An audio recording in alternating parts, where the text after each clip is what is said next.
കുടമുല്ലപ്പൂവിനും മലയാളി പെണ്ണിനും ഉടുക്കാൻ വെള്ളപ്പുടവ കുളിക്കാൻ. Yes come in.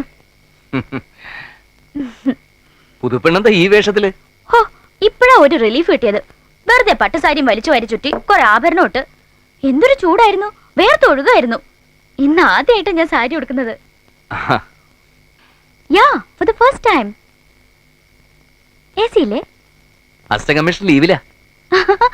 അതല്ല, AC, എയർ കണ്ടീഷണർ. അയ്യോ, അതിനൊക്കെ ഒരുപാട് ചിക്കിലി വേണ്ടേ? കമ്മീഷണറുടെ ശമ്പള സ്കെയിൽ എത്രയാണെന്നേ DGPക്ക് അറിയാം. അല്ലെങ്കിൽ പിന്നെ കൈക്കൂലി മേടിക്കണം.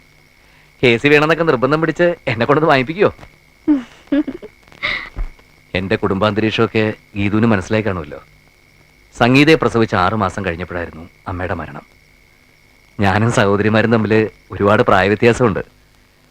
അതുകൊണ്ട് തന്നെ ഞാനവരെ വളർത്തിയത് സഹോദരിമാരെ പോലല്ല, സ്വന്തം മക്കളെ പോലെ.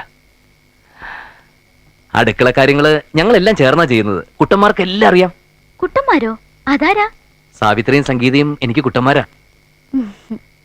എന്റെ സംഗീതയും സാവിത്രിയും ഇന്നു മുതൽ ഞാനങ്ങടെ ഏൽപ്പിക്കുക. ഗീതു അവർക്ക് വെറും നാത്തു മാത്രമല്ല, അമ്മ, സഹോദരി, ഏട്ടത്തി, കൂട്ടുകാരി ഒക്കെ ആയിരിക്കണം. ആയിരിക്കുന്നറിയാം. പാല് തണുക്കുന്നു. ഓ സോറി, ഞാനതങ്ങ് മറന്നു. ആദ്യ രാത്രിയിലെ ഏറ്റവും പ്രധാനപ്പെട്ട ചടങ്ങാണുള്ളത്. കുടിച്ചോ. എനിക്ക് വേണ്ട, ഞാൻ പാല് കുടിക്കില്ല. അല്ല, ആദ്യ രാത്രി ഭർത്താവ് കഴിച്ചതിന്റെ ബാക്കി? അത് സാരില്ല, ഒരു ചേഞ്ച് ആയിക്കോട്ടെ. കറക്റ്റ്, ഗീതു പറഞ്ഞാൽ ശരി. ഭർത്താവ് കഴിച്ചതിന്റെ ബാക്കി കുടിക്കുന്നതിലല്ല, അയാളെ കൊണ്ട് മുഴുവൻ കുടിപ്പിക്കുന്നതിലാണ് സ്നേഹം. കുടിക്കട്ടെ.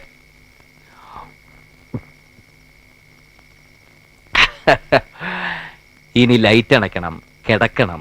എന്താ അതിലും വല്ല വ്യത്യാസമുണ്ടോ? ഇനി ചേഞ്ച്.